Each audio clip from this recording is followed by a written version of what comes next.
Good evening. For those of you unfamiliar with my work, every year I read through every issue of every English language nutrition journal in the world so you don't have to. Every year, my talks are brand new because every year the science is brand new. I then compile the most interesting, most groundbreaking, most practical findings to new videos and articles I upload every day to my nonprofit site, nutritionfacts.org.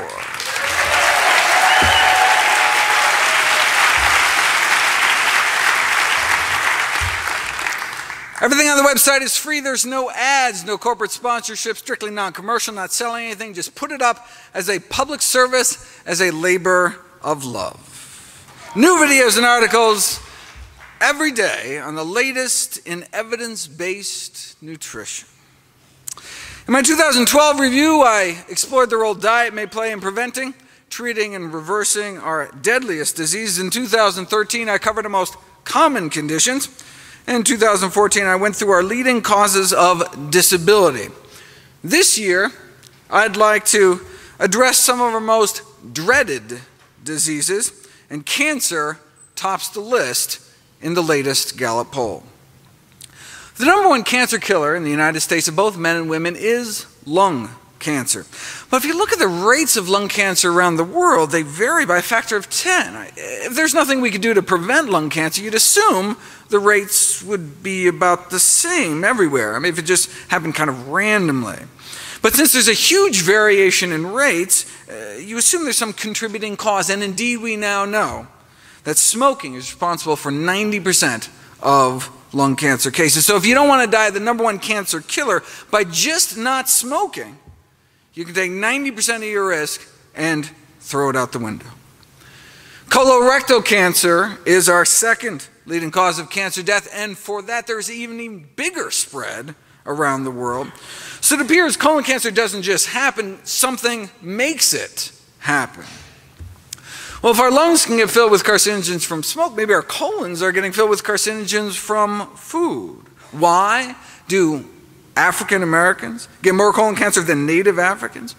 Why that population? Because colon cancer is extremely rare in Native African populations, like more than 50 times lower rates than Americans, white or black. And we used to think it was all the fiber that they were eating. However, the modern African diet is highly processed, low in fiber, yet there's been no dramatic increase in colon cancer rates. And we're not just talking low fiber intake, we're talking United States of America low fiber intake, down to around half the recommended daily allowance. Yet colon disease remains rare in Africa, still 50 times less colon cancer. Maybe it's because they're thinner and exercise more. No, they're not, and no, they don't. If anything, their physical activity levels may actually be lower than ours. So if they're sedentary like us, eating mostly refined carbs, few plant foods, little fiber like us, why do they have 50 times less colon cancer? Well, there is one big difference. The diets of both African Americans and Caucasian Americans is rich in meat, whereas the native Africans' diet is so low in meat and saturated fat. They have cholesterol levels averaging 139 compared to over 200 in the US. So yeah, they don't eat a lot of fiber anymore, but they continue to minimize meat and animal fat intake, supporting evidence that perhaps the most powerful determinants of colon cancer risk are the levels of meat and animal fat intake. So why do Americans get more colon cancer than Africans? Maybe the rarity of colon cancer in Africans is associated with their low animal product consumption. But why? Did you ever see that takeoff of the industry slogan, beef, it's what's for dinner? Beef, it's what's rotting in your colon. Right? I remember seeing that on a shirt with some friends, and I was such the party pooper, no pun intended, explaining that no, meat is completely digested in the small intestine, never makes it down to the colon, no fun hanging out with biology geeks. But it turns out I was wrong. Turns out up to 12 grams a day of protein can escape digestion, and when it does, it reaches the colon, it can be turned into toxic substances like ammonia. This degradation of undigested protein in the colon is called putrefaction, right? So a little meat can actually end up putrefying in our colon. The problem is some of the byproducts of this putrefaction process can be toxic. The same thing happens with other animal proteins. If you eat egg whites, for example, some of that can putrefy too. You say, well, what are you saying? There's protein in plants too. The difference is that animal proteins tend to contain more sulfur-containing amino acids like methionine, which is found concentrated in fish and chicken, than eggs, less in dairy and beef, but much less in plant foods, which can be turned into hydrogen sulfide in the colon, the rotten egg gas that doesn't just smell bad, but can produce changes in the colon that increase cancer risk. Now, there's a divergence of opinion as to whether it's the animal fat, cholesterol, or animal protein that's most responsible for the increased cancer risk, but as all three has been shown to have carcinogenic properties, but I mean, does it really matter since the diet high in one is high in the others? But the protein does more than just putrefy, though. Animal protein consumption causes an increase in blood levels of cancer-promoting growth hormone called IGF-1. But remove meat, egg white, and dairy proteins from our diet, and our bloodstream can suppress cancer cell growth about 8 times better. An effect so powerful that Dr. Ornish and colleagues appeared able to reverse the progression of prostate cancer without chemo, without surgery, without radiation, just a plant-based diet and other healthy lifestyle changes. The link between animal protein and IGF-1 may help explain why those eating low-carb diets tend to die sooner. But not just any low-carb diet, specifically those based on animal sources, whereas actually vegetable-based low-carb diets were associated with a lower risk of death. Right? But meat-based low-carb diets are high in animal fat as well. So how do we know it wasn't the saturated fat and cholesterol that was killing people off? It had nothing to do with the animal protein. I mean, what we need is a study that, follows a few thousand people and their protein intakes out for 20 years or so, and just see what happens. Who gets cancer, who doesn't, who lives longer. But there'd never been a study like that until now. 6,000 men and women over age 50 across the U.S. followed for 18 years, and those under age 65 with high protein intakes had 75% increase overall mortality, 4-fold increase in dying from cancer. But not all protein, specifically animal protein, right? Which makes sense given the higher IGF-1 levels in those eating excess protein. Eating animal protein increases IGF-1 levels, which increases cancer risk. The sponsoring university sent out a press release with a memorable opening line. That chicken wing you're eating could be as deadly as a cigarette.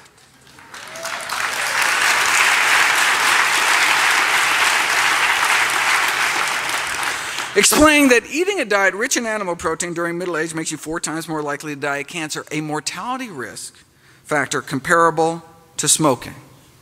Look, almost everyone's going to have a cancer cell or a precancerous cell in them at some point. The question is, does it progress? And that may depend on what we eat. See, most malignant tumors are covered in IGF-1 receptors, but if we have less IGF-1, the tumor may not progress.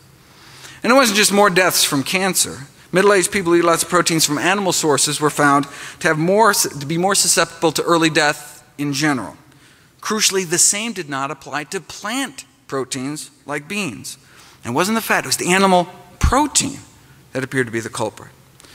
So what was the response to this revelation that diets high in meat, eggs, and dairy could be as harmful to health as smoking? One nutrition scientist replied that it was wrong and potentially dangerous. Not the discovery that animal protein may be killing people, but the way they were telling people about it. It could damage the effectiveness of important public health messages. A smoker might think, why bother quitting if my cheese and ham sandwich is just as bad for me?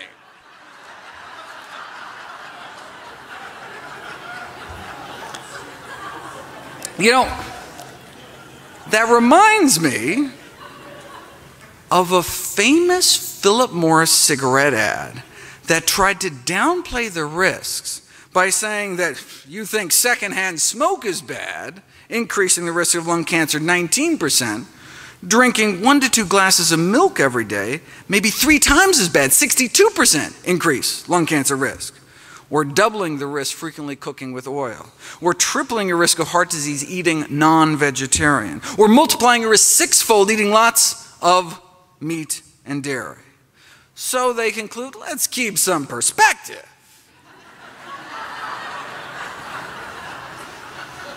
The risk of lung cancer, the risk of secondhand smoke may be well below the risk reported for other everyday activities, so breathe deep, basically. All right? And that's like saying, oh, don't worry about getting stabbed, because getting shot is much worse. How about neither? 2 risks don't make a right.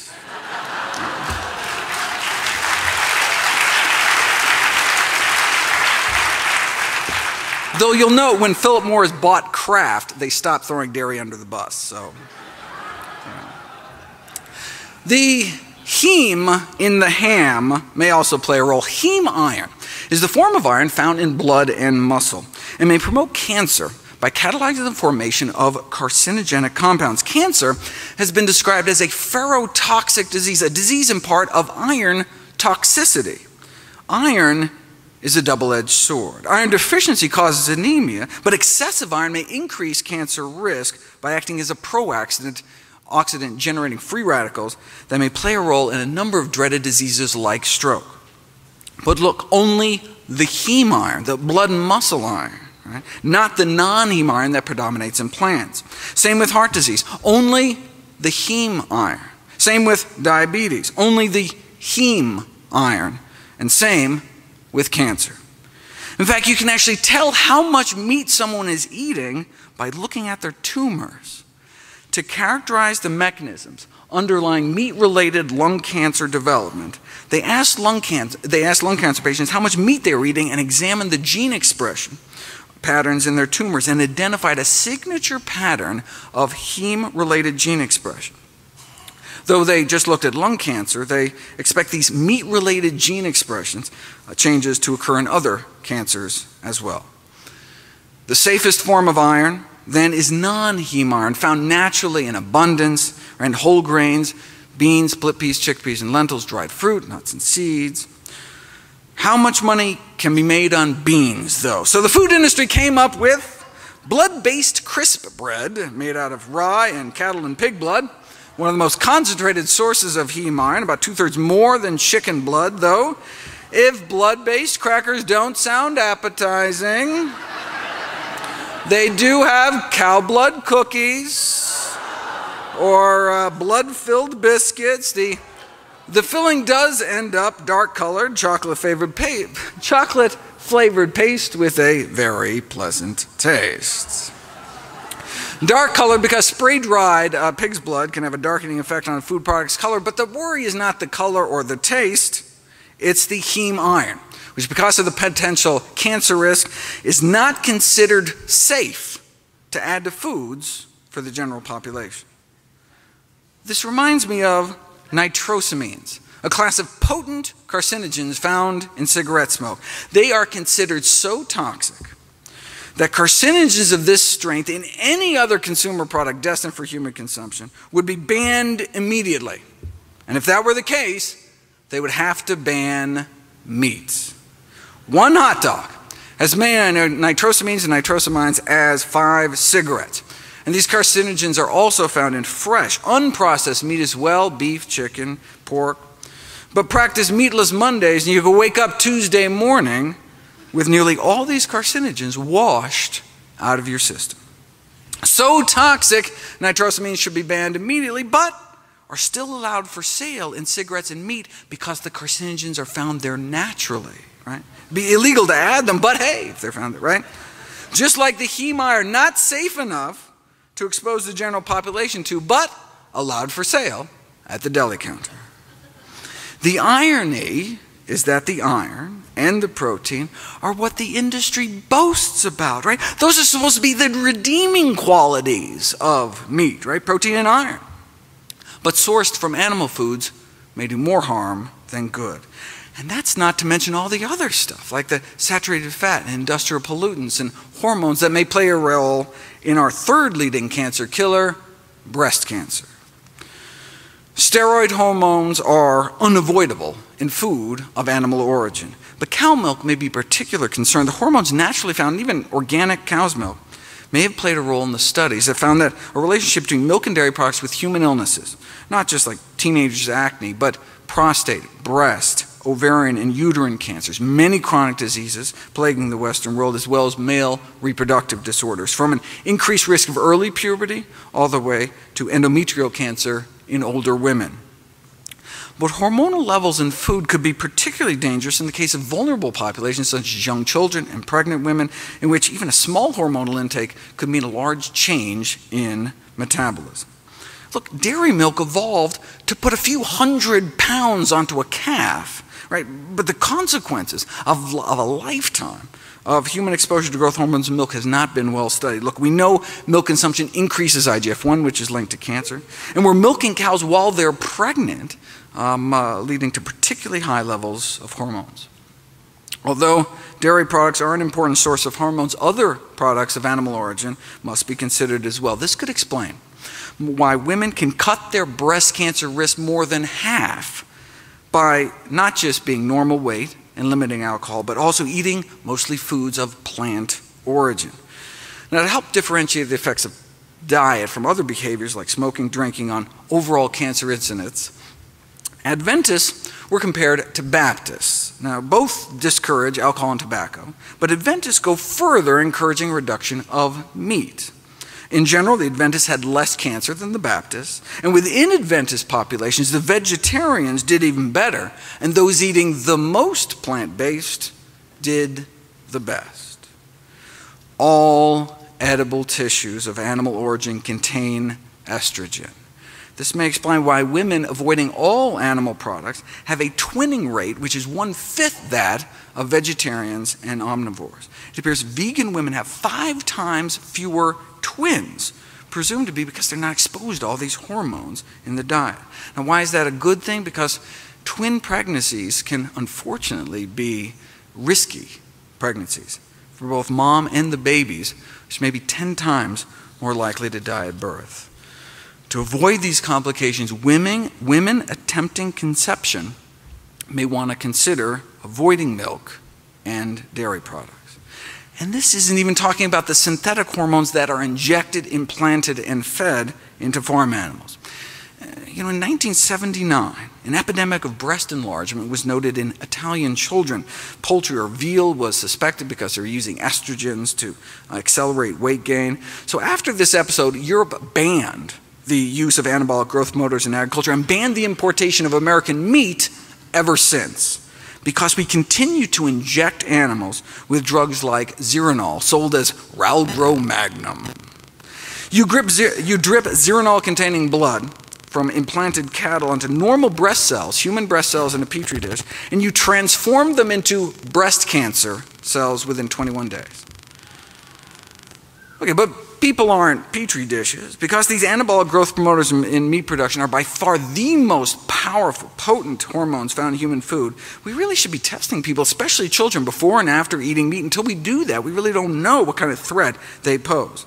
Though the fact that Zeranol is as potent as DES should concern us. DES is another synthetic estrogen marketed to pregnant women, all pregnant women, until 1971, when it was shown to cause cancer of the vagina in their daughters.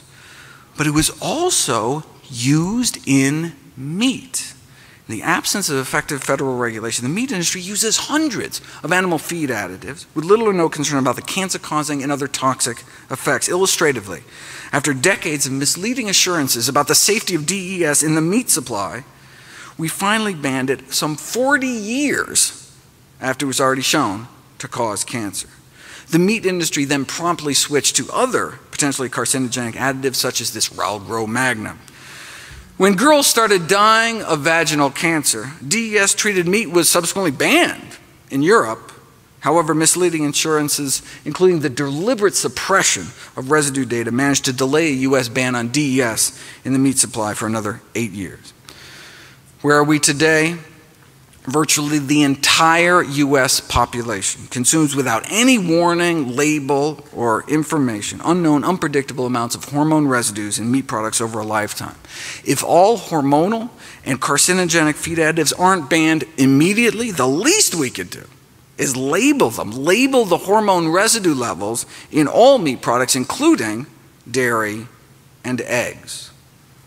Speaking of eggs, the next on the dreaded list of diseases is heart disease. Eggs are the #1 source of choline, which can be converted by gut bacteria into a toxin that increases the risk of stroke, heart attack, and death. Eggs are also the #1 source of cholesterol.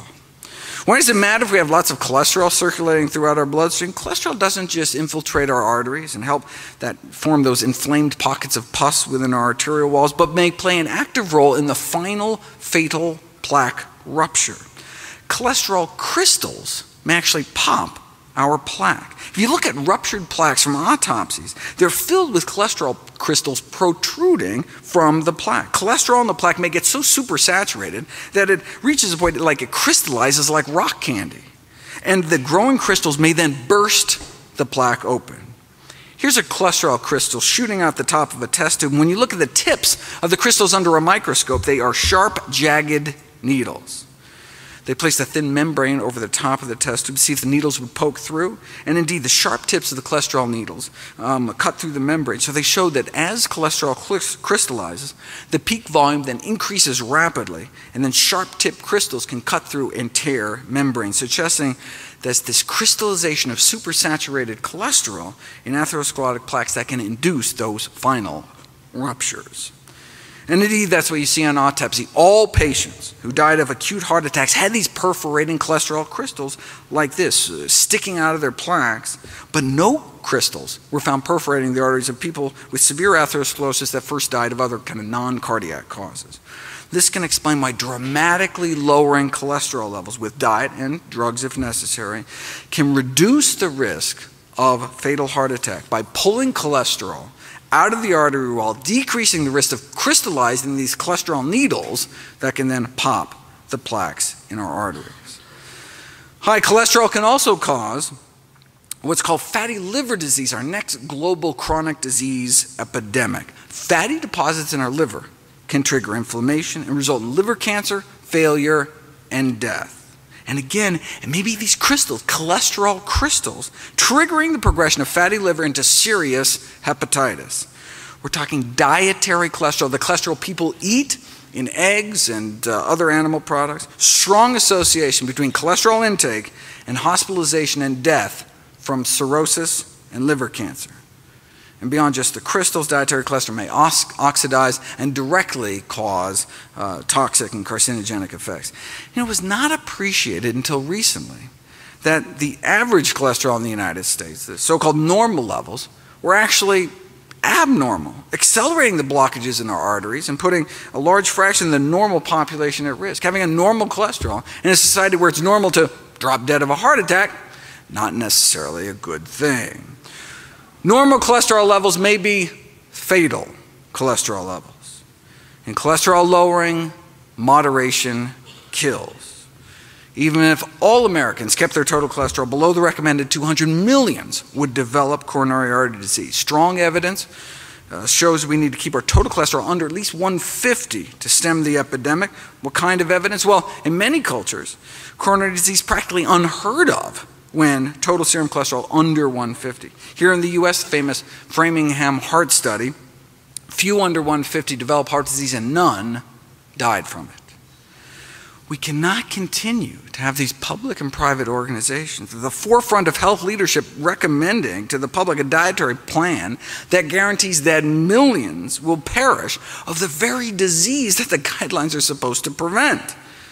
The reason given by health authorities to not tell people the truth, for not advocating what the science shows is best, was that it might frustrate the public. who may have difficulty getting their cholesterol levels that low. Right?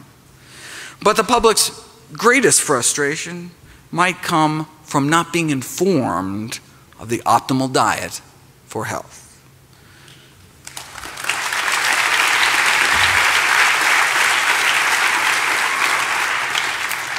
Heart disease can be reversed with a plant-based diet. The evidence justifies igniting a social movement. Let the people lead, and eventually the government will follow. You know, some criticize plant-based diets for being extreme. You want extreme, though? Check out the consequences of our present diet. Having a breastbone sawed in half for bypass surgery, or having a stroke that renders one mute, or having a breast, colon, prostate, or rectum removed for cancer. Now that's extreme. Bean burrito, easy, right?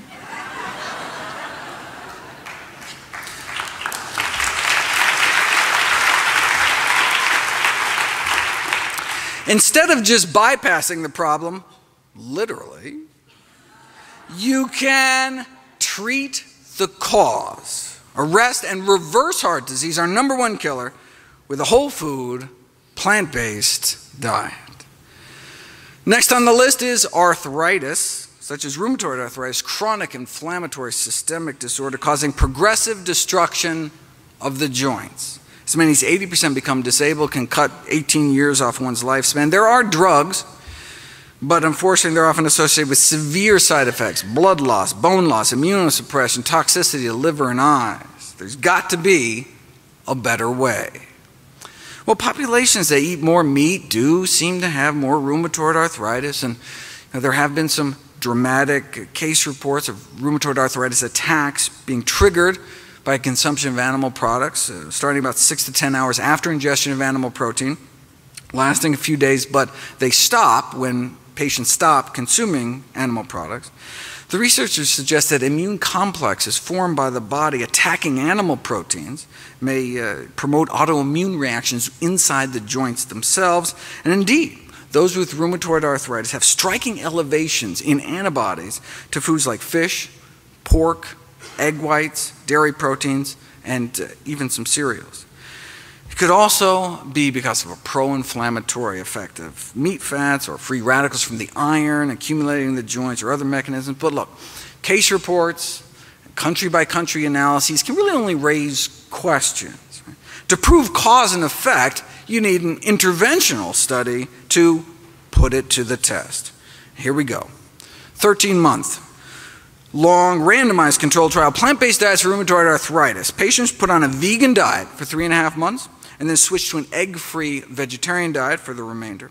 Compared to the control group that didn't change their diet, the plant-based group significant improvement in morning stiffness within the first month, cutting the number of hours they suffered from joint stiffness in half, a drop in pain, a drop in disability. They reported subjectively just feeling better, significant improvement in their grip strength, fewer tender joints, fewer tenderness per joint, and less swelling. They also had dramatic drops in inflammatory markers in the blood, SED rate, C-reactive protein, white count, highly significant and clinically relevant findings. What about osteoarthritis, most frequent cause of physical disability among older adults, affecting about 20 million Americans, affecting maybe 20% of Americans in the coming decades, becoming more and more widespread among younger people. You know, osteoarthritis is characterized by loss of cartilage within the joint. And we used to think that it was just kind of wear and tear, but it's now generally accepted it's an active joint disease with an inflammatory component. So if the loss of cartilage is caused by inflammation, maybe if we put people on an anti-inflammatory diet, it could help, like with rheumatoid arthritis. Using optimal nutrition and exercise as a first-line intervention could well be the best medical practice. So where's the best science on what optimal nutrition might look like? The China study is a prime example, showing the serious health consequences. The serious health consequences of high consumption of pro-inflammatory foods, meat, dairy, fat, and junk.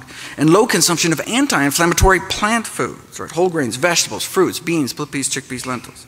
The unnatural Western diet contributes to this low-grade systemic inflammation, oxidative stress, tissue damage, irritation, placing the immune system in this kind of overactive state, which can be kind of a common denominator for these conditions like arthritis. Next on the list is stroke and high blood pressure. We go together because high blood pressure, #1 risk factor for stroke.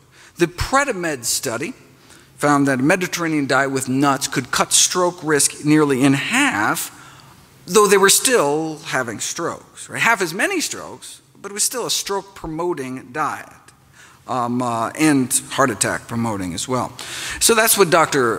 Ornish noted when he wrote in, no significant reduction in the rates of heart attack, death from cardiovascular disease, death from any cause, just that stroke benefit. But hey, I mean, that's something. I mean, Mediterranean diet is certainly better than what most people are consuming, but even better, maybe a diet surrounding whole plant foods shown to actually reverse heart disease, not contribute to it.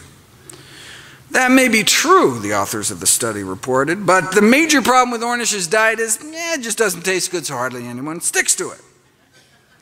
But it's not true. Ornish got extraordinary adherence in his studies, with no difference in any of the acceptability measures, same enjoyment compared to their regular diet.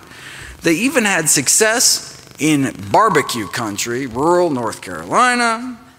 See, stricter diets may meet greater acceptance among patients than more modest diets because they may work better. Greater adherence means greater disease reversal. But you don't have to be facing certain death. Even those young and healthy, no health problems, had no problem sticking to a plant-based diet. In fact, it worked a little too well. This is a crossover study where they asked people to eat a plant-based diet for a few months and then go back to their original diet to note the contrast, right? But people felt so good eating healthy. Some of them refused to go back to their regular diet, which kind of, it actually messes up the study.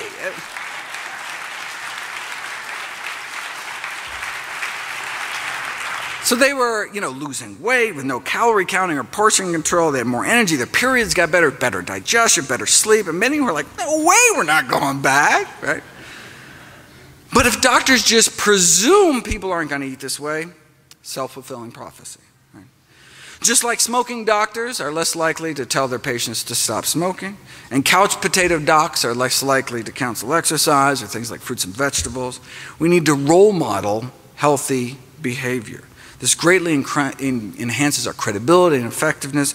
Gone are the days of traditional authority when the fat physician, dropping cigarette ash down his gravy-stained vest, could credibly prescribe a change in behavior. One reason why plant-based diets can save so many millions is because the #1 risk factor for death in the world is high blood pressure, laying to waste 9 million people every year. In the United States, killing off more than 1,000 a day, 400,000 Americans dead every year. High blood pressure affects 78 million Americans. It's 1 in 3 of us, and as we age, our pressures creep higher and higher, such that by age 60, strikes more than half. If it affects most of us when we get older, maybe it's less a disease and more just kind of a natural, inevitable consequence of aging. No. We've known for nearly a century that high blood pressure need not occur. Researchers measured the blood pressure of 1,000 people in rural Kenya who ate a diet centered around whole plant foods, whole grains, beans, vegetables, fruit, dark green leafy vegetables. Now, up until age 40, the blood pressures of the rural Africans about the same as Europeans and Americans, 120s over 80s. But as Westerners age, their pressures creep up, such that by the age 60, the average person is hypertensive, exceeding 140 over 90. What about those eating plant-based? Their pressures improved with age.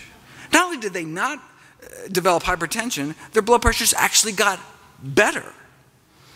Now, this whole 140 over 90 thing is arbitrary. Just like studies show that lower the cholesterol, the better. Really no safe level above 150.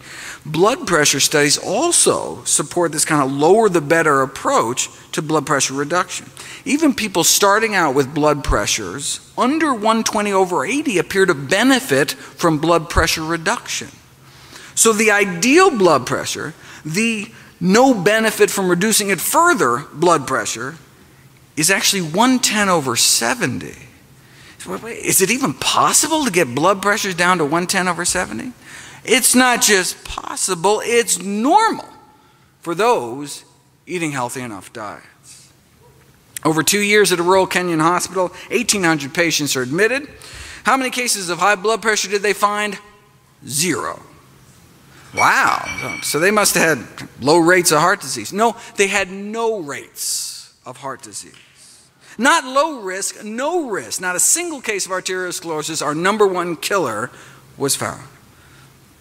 Rural China, too. About 110/70 their entire lives. Now, look, Africa, China, vastly different diets, but what they share is the common theme that they're plant-based day to day, with meat only eaten kind of on special occasions. Now, why do we think it's the plant-based nature of their diet that was so protective?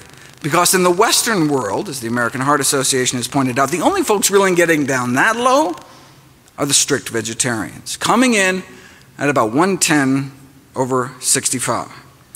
So, does the American Heart Association recommend a strict vegetarian diet?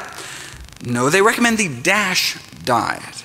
The DASH diet has been described as a lacto-vegetarian diet, but it's not. It emphasizes fruits and vegetables and low-fat dairy, but just a reduction in meat.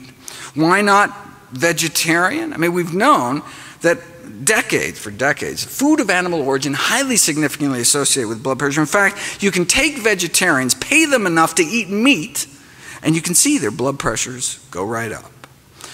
So when the DASH diet was created, were they just not aware of this landmark research done by Harvard's Frank Sachs? No, they were aware. The chair of the design committee that came up with the DASH diet was Frank Sachs.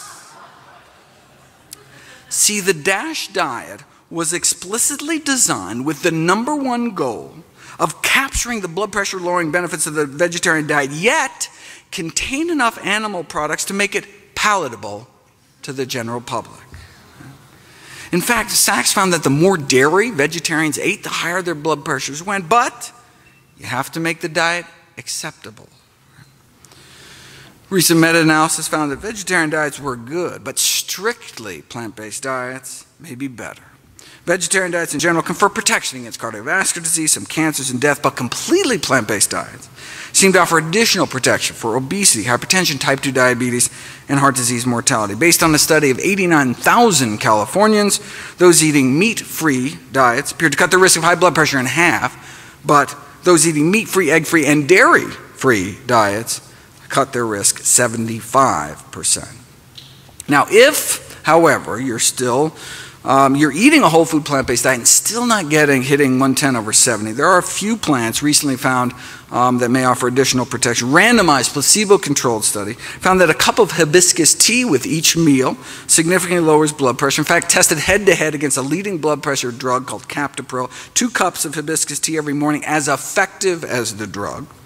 Another randomized placebo-controlled trial found a few tablespoons of ground flax seeds a day induced one of the most potent antihypertensive effects ever achieved in a dietary intervention, 2 to 3 times more powerful than instituting an endurance exercise program. There's no reason you can't do both. Red wine may help, but only if the alcohol has been taken out. Sorry. Raw vegetables or cooked, and the answer is both, though raw may actually work better. Kiwi fruit didn't seem to work at all, even though the study was actually published by a kiwi fruit company. Maybe they should have taken direction from the California Raisin Marketing Board. It came out with this study showing that raisins can reduce blood pressure, but only apparently compared to fudge cookie, Cheez-Its, and Chips Ahoy. They know, like, the big pharma trick of choosing the right control group. Next on the dreaded list is diabetes and vision loss, which go together since diabetes is the leading cause of preventable middle-aged blindness. Even with intensive diabetes treatment, at least 3 injections of insulin a day, or these implantable insulin pumps, the best we can offer is usually just a slowing down of the progression of your disease. We can slow down your blindness with modern medicine. But a half-century ago, Kempner at Duke proved you could reverse it with an ultra-strict plant-based diet, mostly rice and fruit. 44 consecutive patients with diabetic retinopathy, 30% of their cases, their eyes improved from like this to that. That's not supposed to happen. Diabetic retinopathy was considered a sign of irreversible damage. What does this mean in real life? Unable to even read headlines to normal vision. How do we treat diabetic retinopathy these days? With steroids and other drugs injected straight into the eyeball. And if that doesn't work, there's always pan-retinal laser photocoagulation, in which laser burns are placed over nearly the entire retina. Surgeons literally burn out the back of your eyeball. Now, why would they do that? Well, one theory is about if you kill off most of the retina, the little remaining piece you have will get more of the blood flow. Now, when I see this, along with Kempner's work, I can't help but feeling like history's been reversed. Like, yeah, can you believe 50 years ago we had that barbaric burn out your socket surgery, but now, thankfully, we know that through dietary interventions alone, we can sometimes reverse the blindness, right? But instead of learning, medicine seems to have forgotten. The most efficient way to avoid diabetic complications is to simply eliminate the diabetes in the first place, which is often feasible with a healthy enough diet. Plant-based diet beat out the conventional American Diabetes Association diet in a head-to-head randomized controlled clinical trial without restricting portions, no calorie or carb counting. A review of all such studies found that those following plant-based diets experience better improvements compared to those diets that include animal products. But this is nothing new. The successful treatment of type 2 diabetes with a plant-based diet was demonstrated back in the 1930s, showing that a diet centered around vegetables, fruits, whole grains, and beans, more effective in controlling diabetes than any other diet. Randomized controlled trial. After 5 years, no big change in the control group, but the plant-based group, insulin needs were cut in half, and a quarter ended up off of insulin altogether. Now, this was a low-calorie diet, though, so maybe their diabetes just got better because they lost weight. To tease that out, what we would need is a study where they switch people to a healthy diet but force them to eat so much food that they'd actually maintain their weight. Then we could see if a plant-based diet had benefits independent of all the weight loss. We'd have to wait another 44 years, but here it is. Subjects were weighed every day and they started losing weight. They were made to eat more food. In fact, so much food, some of the participants had trouble eating all. But eventually they adapted, and so no significant alterations in body weight despite restricting meat, dairy, eggs, and junk. Okay, so with zero weight loss, did plant-based diets still help? Here's the before and after insulin requirements of the 20 people that put on the diet. So the number of units of insulin they had to inject themselves before and after going plant-based. Overall, insulin requirements were cut about 60%, and half were able to get off insulin altogether, despite no change in weight. Now, how many years did this take? Was it 5 years like the other study? No, 16 days.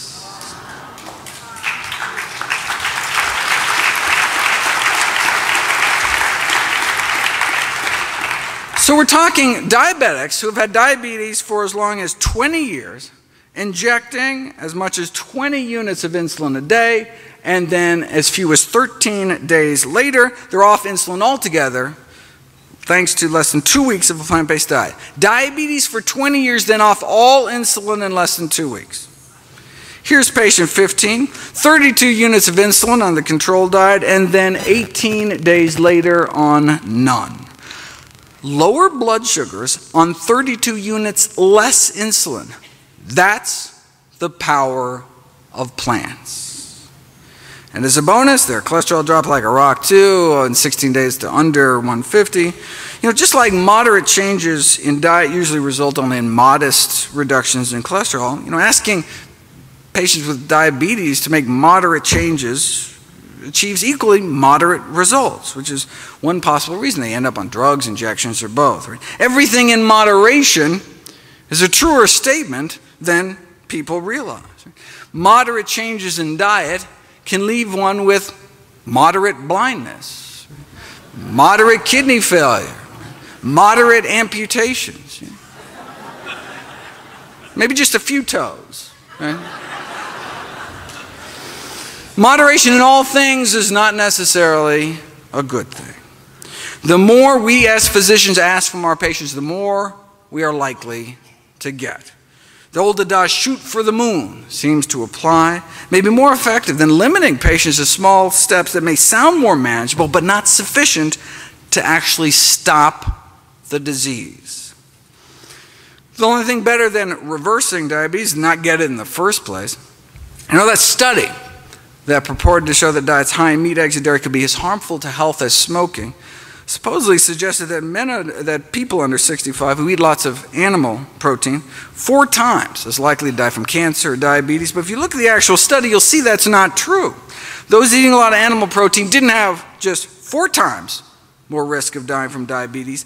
They had 73 times higher risk of dying from diabetes. As one eats more and more plant-based, there appears to be a stepwise drop in the rates of diabetes, down to 78% lower prevalence among those eating strictly plant-based. Where protection building incrementally as one moved from eating meat daily to less than daily, right? To just fish, to no meat, to no eggs and dairy either. Similar pattern was found for the leading cause of vision loss among elderly, cataracts, right? This suggests it's not all or nothing. Any steps we can make towards eating healthier may accrue benefits. But why? Why is total meat consumption associated with higher risk of diabetes, especially processed meat, particularly poultry? Well, there's a whole list of potential suspects, culprits in meat. Yes, it may be the animal protein. Maybe it's the animal fat. Maybe it's the cholesterol. Maybe it's the iron leading to free radical formation, which can cause inflammation. Advanced glycation end products are another problem. They promote oxidative stress and inflammation, and food analyses show the highest levels of these so-called glycotoxins are found in meat. Here are the 15 most contaminated foods found with glycotoxin contamination. Chicken, pork, chicken, beef, chicken, beef, chicken, turkey, chicken, fish, beef, and McNuggets. I don't know if you can actually call that chicken, but all right.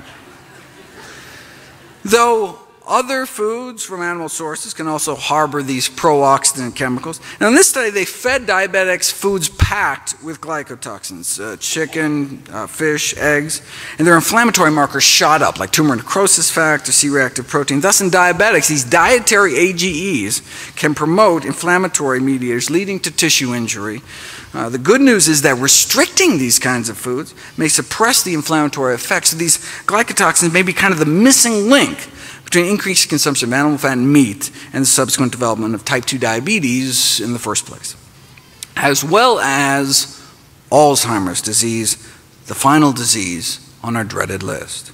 Dietary AGEs appear to be important risk factors for Alzheimer's disease as well.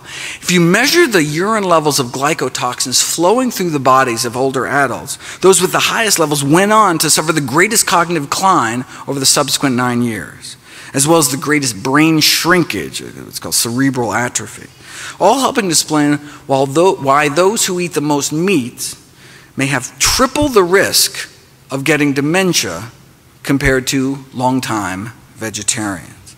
The bottom line is that the same diet that may help prevent the other dreaded diseases, cancer, heart attacks, arthritis, stroke, high blood pressure, diabetes, vision loss, may also help prevent brain loss and Alzheimer's as well. You know, one disease is not on the list is ALS, or Lou Gehrig's disease, which strikes healthy middle-aged people seemingly at random, holds little hope for treatment and survival. Although mental capacities stay intact, ALS paralyzes people, and most patients die within 3 years when they can no longer breathe or swallow. At any given time, 30,000 Americans are fighting for their lives. We each have about 1 in 400 chance of getting this disease in our lifetime. And it appears to be on the rise around the world. What causes it? Well, there's a neurotoxin produced by blue-green algae in our rivers, lakes, and oceans that ends up in seafood, which is currently a strong contender as the cause of, or at least a major contributor to ALS and maybe Alzheimer's and Parkinson's as well. Researchers in Miami found this BMAA neurotoxin in the brains of Floridians that died of sporadic Alzheimer's and ALS. Significant levels in 49 out of the 50 samples from Alzheimer's and ALS patients. Same thing was found up in the Pacific Northwest and in the brains of those dying from Parkinson's disease. You can also apparently pick up more of this neurotoxin in the hair of live ALS patients compared to controls. So is this neurotoxin present in Florida seafood? Yes, in both freshwater fish, shellfish, oysters, bass, etc., and out into the bay. And not just in Florida. On up the eastern the seaboard, out in the Midwest. So this could explain ALS clusters around lakes in New Hampshire, or fish in Wisconsin, or blue crabs from the Chesapeake around where I live, or seafood eaters in France, or in the Finland's Lakeland district, or around the Baltic Sea, building up particularly in fish, mussels, and oysters. There is a general consensus that these harmful algal blooms are increasing worldwide, thanks in part to industrialized agriculture, which may increase the exposure to this neurotoxin, leading to possible increased risk of these horrible neurodegenerative diseases. With substantial and ever-growing evidence that this neurotoxin does play a role in the onset and progression of neurodegenerative diseases, the most important question is, what activity does BMAA exert? No, it's not. The most important question is, how do we reduce our exposure? We know the presence of this neurotoxin in aquatic food chains could be a significant human health hazard, so until more is known, it may be prudent to reduce our risk by limiting exposure to BMAA in the human diet. Now, there are neurotoxins in the dairy supply too, which may explain the link between milk consumption and Parkinson's. High levels of organochlorine pesticide residues are found in milk and the brains of Parkinson's patients.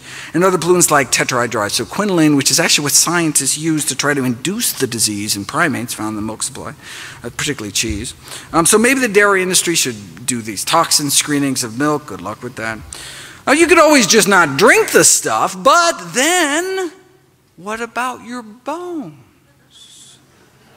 That's a marketing ploy. If you look at the science, milk does not appear to protect against hip fracture risk, whether drinking during the adult years or drinking during one's teen years. If anything, milk consumption was associated with a borderline increase in fracture risk in men.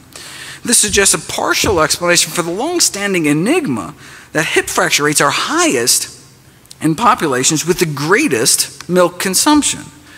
This enigma irked a Swedish research team puzzled by studies again and again had shown a tendency for higher risk of fracture with higher milk consumption. Well, there is a rare birth defect called galactosemia, where babies are born without the enzyme needed to detoxify the galactose in milk.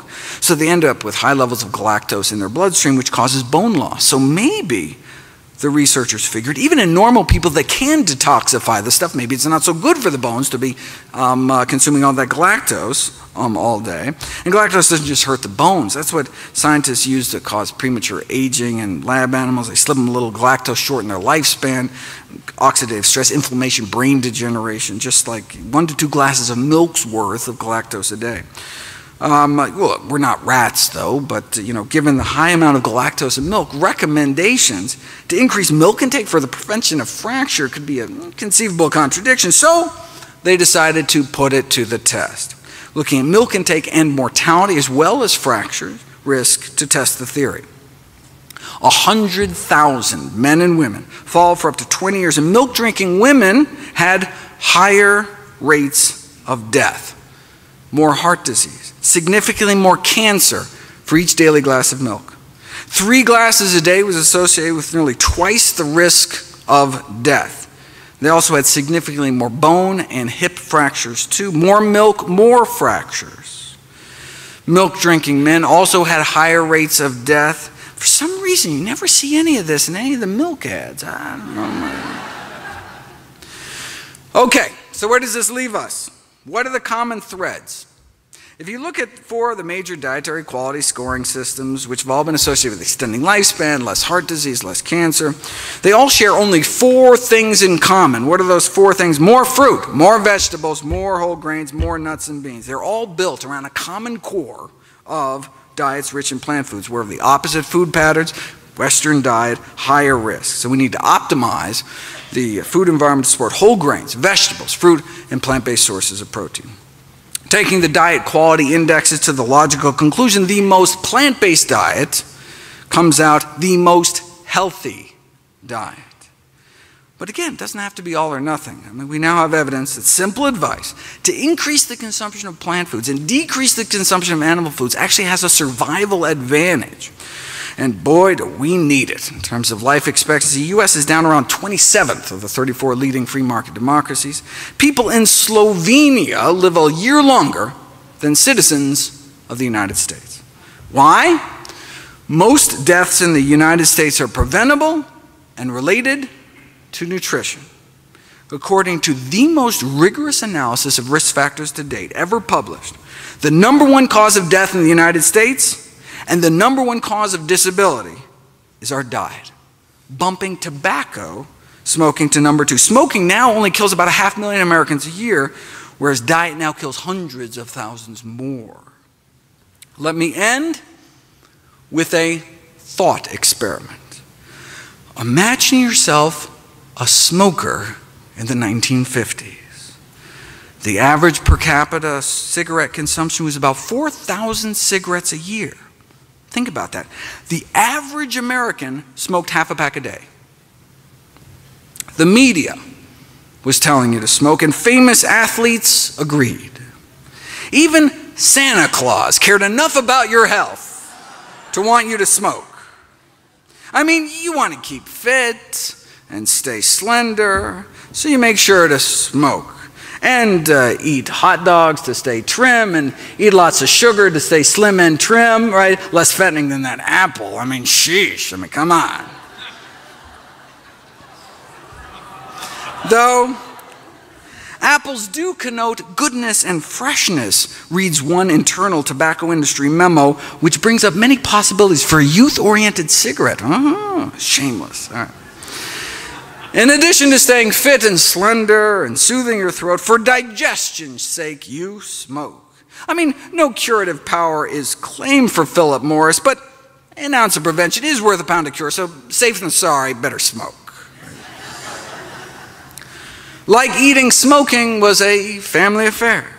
Gee, Mommy, you sure enjoy your Marlboro. You're darn tootin'. Just one question, Mom. Can you afford not to smoke Marlboros? Your kids were giving you cigarettes in the 50s. Even your dog was giving you cigarettes. Blow in her face and she'll follow you anywhere.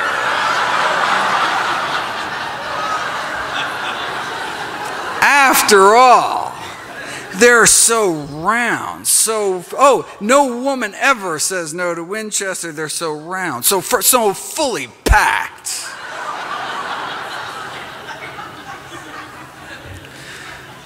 After all, John Wayne smoked them until he got lung cancer and died.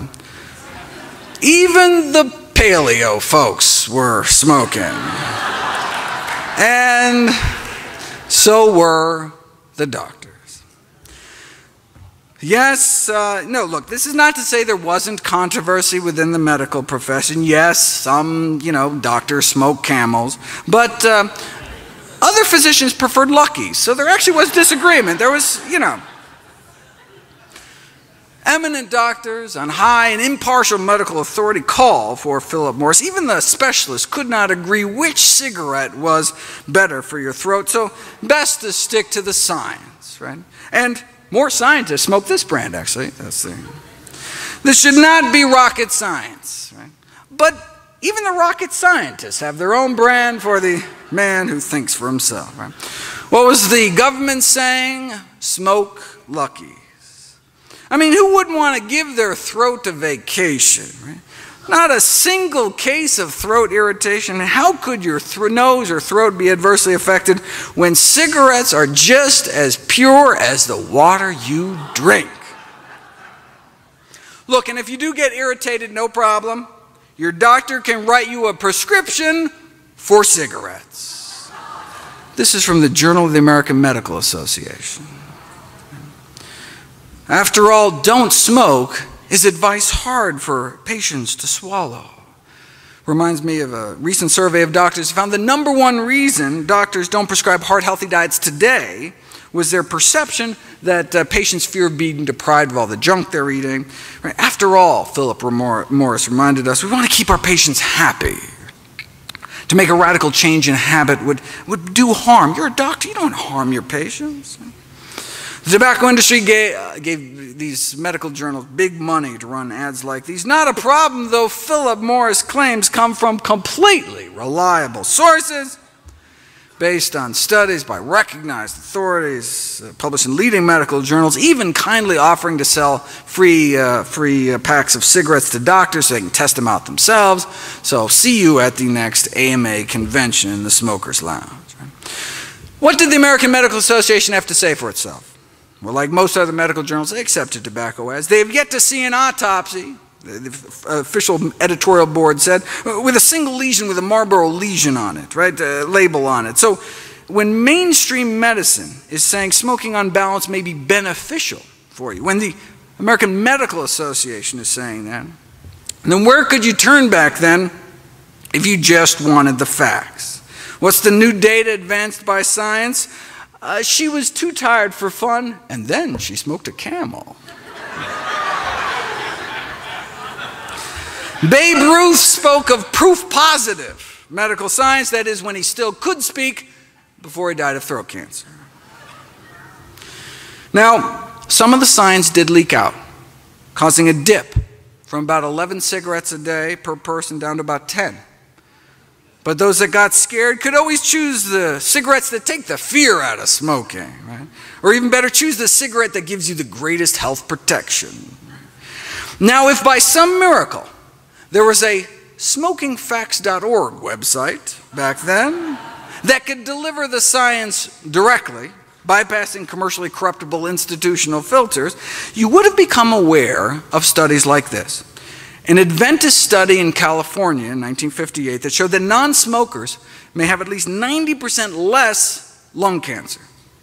But this wasn't the first. When famed surgeon Michael DeBakey was asked why his studies published back in the 30s linking smoking and lung cancer were ignored, he had to remind people what it was like back then. We were a smoking society. It was in the movies.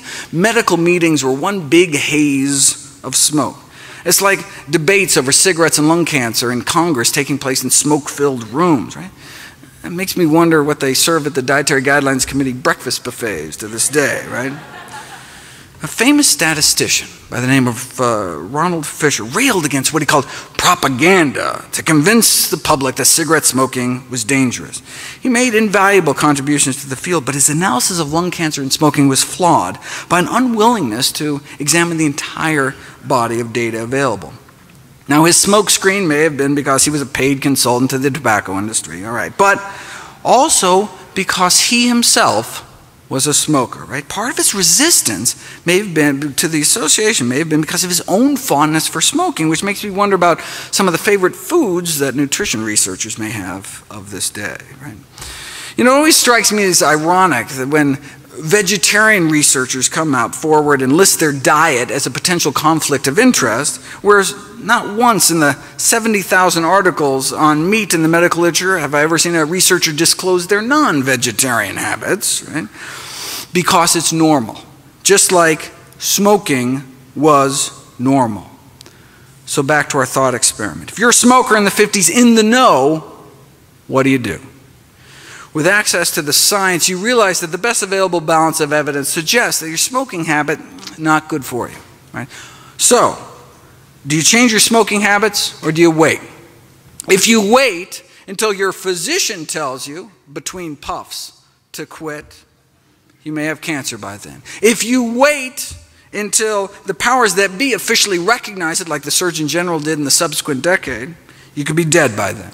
It took 25 years for the Surgeon General report to come out. It took more than 7,000 studies and the deaths of countless smokers before the first Surgeon General report against smoking was finally released in the 1960s.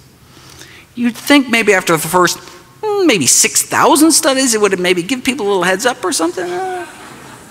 Powerful industry. One wonders how many people are currently suffering needlessly from dietary diseases. Maybe we should have stopped smoking after the 700th study like this. With so much money and personal habit at stake, well, there's always going to be dissenters. But given the seriousness of the disease, the sum total of evidence, we shouldn't wait to put preventive measures in place. As a smoker in the 50s, on one hand, you had all of society, the government, the medical profession itself telling you to smoke. And on the other hand, the science, if you were lucky to know about studies like this. Right? Now fast forward 55 years. You know, there's a new Adventist study out of California warning Americans about the risks of something else they may be putting into their mouth. It's not just that one study, right? According to the latest review, the total sum of evidence suggests that mortality from all causes put together, many of the dreaded diseases, ischemic heart disease, cerebrovascular diseases like stroke, significantly lower in those eating meat-free diets, in addition to less cancer and diabetes. So instead of going along with America's smoking habits in the 50s, imagine you or someone you know going along with America's eating habits today. What do? With access to the science, you realize that the best available balance of evidence suggests that your eating habits are probably not good for you. If you wait until your physician, between bites, tells you to change your diet, it could be too late. Right? In fact, even after the Surgeon General's report, the medical community still dragged their feet. The AMA actually went on record withholding support from the Surgeon General report. They didn't endorse it. Could it have been because they had just received $10 million from the tobacco industry? Okay, so look, we know why the AMA may have been sucking up to the tobacco industry, but why weren't individual doctors speaking out? Well, there were a few gallant souls ahead of their time, just as there are today, standing up against industries killing millions, but why not more? Maybe it's because the majority of physicians themselves smoke cigarettes, just like the majority of physicians today eat foods that contribute to our epidemic of dietary disease. What was the AMA's rallying cry back then? Everything in moderation. Sound familiar? Extensive scientific studies prove smoking in moderation. Okay. Today, the food industry uses the same tobacco industry tactics, supplying misinformation, twisting the science. The same scientists for hire paid to downplay the risks of secondhand smoke and chemicals are the same hired by the National Confectioners Association to downplay the risks of candy, and the same hired by the meat industry to downplay the risks of meat. Consumption of animal products and processed foods cause at least 14 million deaths around the world every year. 14 million deaths. 14 million people dead every year. This is not a failure of individual willpower, says the Director General of the World Health Organization. This is a failure of political will to take on big business, which is a formidable opposition. Few governments are willing to prioritize health over big business. As we learned from the experience with the tobacco industry, a powerful corporation can sell the public just about anything. If there's one thing we learned from the tobacco experience, wrote one district judge, it's how powerful profits can be a motivator, even at the cost of millions of lives and unspeakable suffering. It may have taken 25 years for the Surgeon General report to come out, still longer for mainstream medicine to get on board, but now there are no longer ads encouraging people to inhale to their heart's content. Now there are ads from the CDC fighting back. Food-wise, there was meat for health defense, or nourishing bacon, or doctors prescribed meat, or soda for that matter. Thank heavens tricks are habit forming, right? Now, just like there were those in the 30s, 40s, and 50s on the vanguard trying to save lives, today there are those turning ads about what you can do with pork butt to what the pork can do to your butt. The Physicians Committee for Responsible Medicine's "Meat is the New Tobacco" campaign, right? As Dr. Barnard tried to get across in an editorial published in the American Medical Journal Association's Journal of Ethics, plant-based diets can now be considered the nutritional equivalent of quitting smoking. How many more people have to die, though?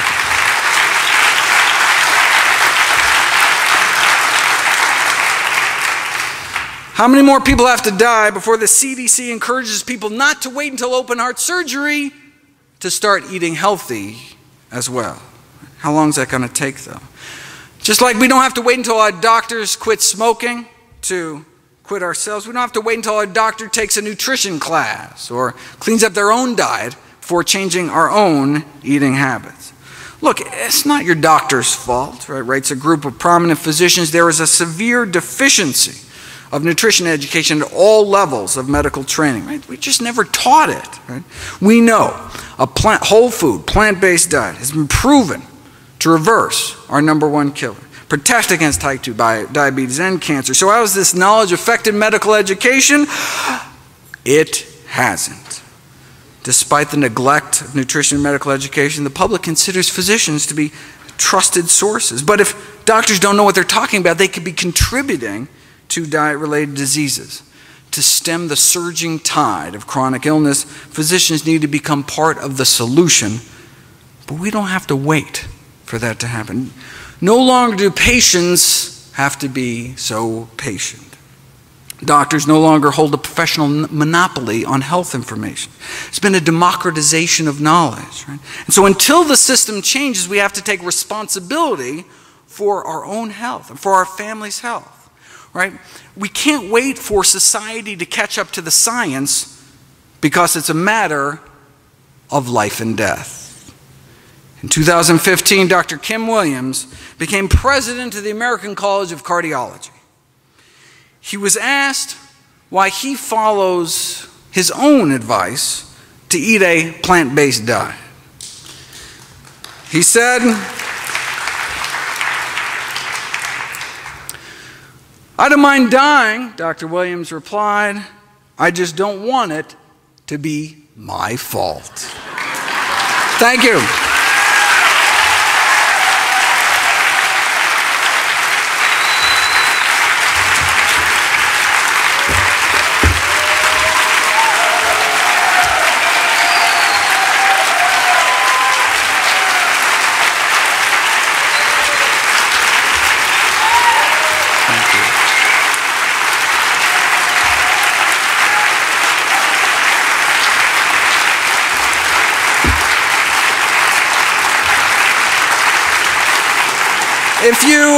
If you missed last year's talk, I have it on DVD, and the year before that, and the year before that. You should have come to Summerfest. That's it. But as well as 25 other DVDs, all proceeds from the sale of my books, DVDs, speaking engagements, all goes to charity. Speaking of which, mark your calendars. December 8th of this year, new book coming out, How Not to Die.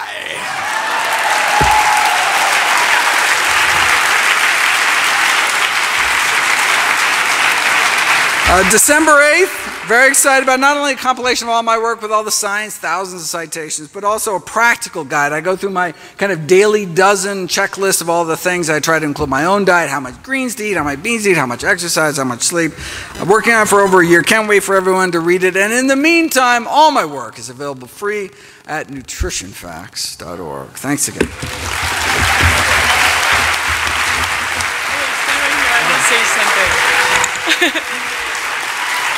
We are so fortunate to have Dr. Greger with us. I don't think there's anyone else on the planet that could do what you do. Thank you so much. And we are honored for you to debut this with us every year. Thank you so much.